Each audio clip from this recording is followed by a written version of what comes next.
Hello and welcome. You're listening to Brain Dump. This is a podcast where we talk about life from the meaningful to the extreme. So today I've got Connor Bannister of the Brain Dump podcast here with me. Welcome, Connor. Thanks, Steve. Thank you very much. So Connor, tell us a little bit about what your ideas are about where Brain Dump's going, what it's about. Yeah, so I initially started it and I kind of wanted to keep it as broad as possible, but as I've been chipping away, I'm sort of unveiling aspects that I've really enjoyed. Like, I like the idea of getting lots of different people from different walks of life and talking about their experiences and the mindset that they have while doing things they do. So we have, business people, sports people, and a lot of mental health aspects. And it is sort of exploring how, although humans are very different, we have a lot of similarities in who we are, and that's what makes us us. So what is there in common between somebody in the business world and somebody doing a sport? Often with the sort of the podcast, I want to find out, the way they think. And with this whole mental health aspect as well, there's a lot of vulnerability that is opened up here where people talk about, I find this difficult, and this is also difficult, but also this allowed me to do this. And so Brain Dump kind of trying to unravel those kind of things. You've already had a lot of experience in high performance sport. What does that uncover for you in terms of human experience? I feel like by sharing different ideas, different concepts, and different experiences, there's something we can all take away from it. So, I'm obviously a young man, and so I have a very limited perspective, but by discussing with other people from different walks of life allows you to have contrasting opinions and learn a bit more overall. So, is the podcast concerned with more kind of the mental health aspect, the in the broad sense of the term?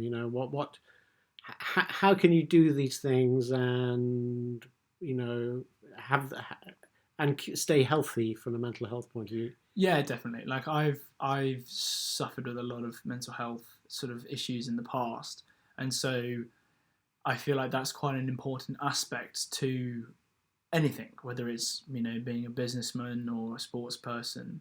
And so we often have people on talking about their own mental health experiences, because I think each experience is very personable, and so it's important to get different contrasts and get different sort of ways of dealing it, and how you can tap into the mindset of those people and explore why they're doing the things they do and how they go about doing it. And so, that's definitely an underlying theme to sort of most of the episodes. Do you think the stresses and strains somebody would have, say, in a high-performance business role, are going to be similar to somebody in a high-performance sporting situation? I think the stresses are obviously different because it's a different situation, but I think the way you respond to it is very similar, or at least how you can adapt to it is very similar. And I think that's why it's great to get different aspects of this, from different fields, or from business to science to whatever it is. I think how people deal with these hurdles is important, and so unraveling the motivation and the workings behind these people is really important, because we can also learn from that and hopefully apply that to our own lives. So, in terms of episodes you've already done, recorded, and conversations you've already had, what sort of evidence have you found? What conversations have been interesting in those terms, in terms of sport or in terms of business, and sort of shown that sort of common approach?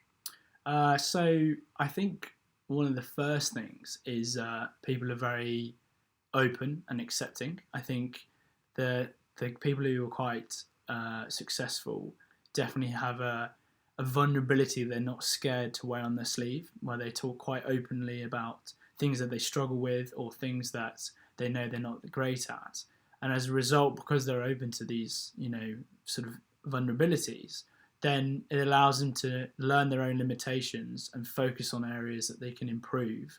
And that stems from for both people suffering with mental health to high performance athletes such as Jazz Sawyer, and she talks about the pressures that come with that. And so, yeah, I think learning to sort of learn who you are is really important because it allows you to become the best version of yourself. So just talk us through some of the episodes so far that people could go back and pick up from Brain Dump and start to listen to. So I had one of my good friends, Jeremy Himes, on, who's a successful businessman in his own right. He's the CEO of Property Consortium UK, and he's very dyslexic, like myself. And so I was talking to him about dyslexia, about juggling being a father and a businessman. He's also a kickboxer from the same club that I went to. I've also had the UFC fighter Gunnar Nelson on, and he's a very calm, collected, focused fighter.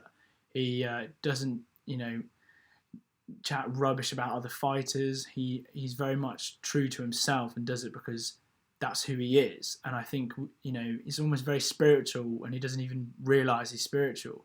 And so I think taking different aspects from these people is like really important. We've also discussed things like feminism and, how, as a man myself, I can be a lot more open-minded to different aspects of life. And so, yeah, there's definitely like quite a diverse range of things that are being explored. That sounds great. So you seem to be using the term spiritual and mental health, and almost like spiritual is some healthy aspect of mental health. Yeah, definitely. I mean, for me personally, I think it's helped a lot. And when I say spiritual, I use it as an umbrella term for mindfulness or self-exploration and sort of learning who I am and who people are themselves. Because I feel like when you really get to know yourself a lot more, then you realise that a lot of these mental health issues are where there's conflict in your own sort of emotional being. And so being able to understand and translate that can allow you to get over things. And so I feel in these sort of high stress environments, whether it's business or sports or, in your own mental health, by learning more about yourself and sort of exploring different spiritual avenues can definitely expand your mind, which is quite an underlying theme in sort of a lot of the Brain Dump episodes. That sounds great. So if we were to summarise then, what is the Brain Dump brand? What's it about? How would we do that? So definitely looking at the human experience from different people's point of view, and sort of me trying to explore from a young man's point of view, and I'm hopefully like a little tour guide to people listening and trying to investigate different people's mindsets and motivations behind what they do. So yeah. And what have people got to look forward to? What episodes have you got that you're planning at this point? So I have Innes Cuthill coming on, who's a world-leading expert in animal form and function in a visual ecology, so looking at camouflage and how it's really effective.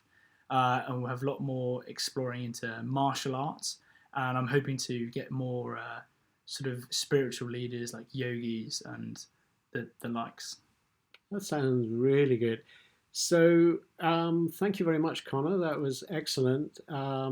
So how can people download Brain Dump? How can people send you feedback and requests for anything in particular that they're interested in listening to? So first of all, the show can be found on iTunes, Spotify, YouTube, Mixcloud, and Podbean, where Podbean is sort of the one I use mainly.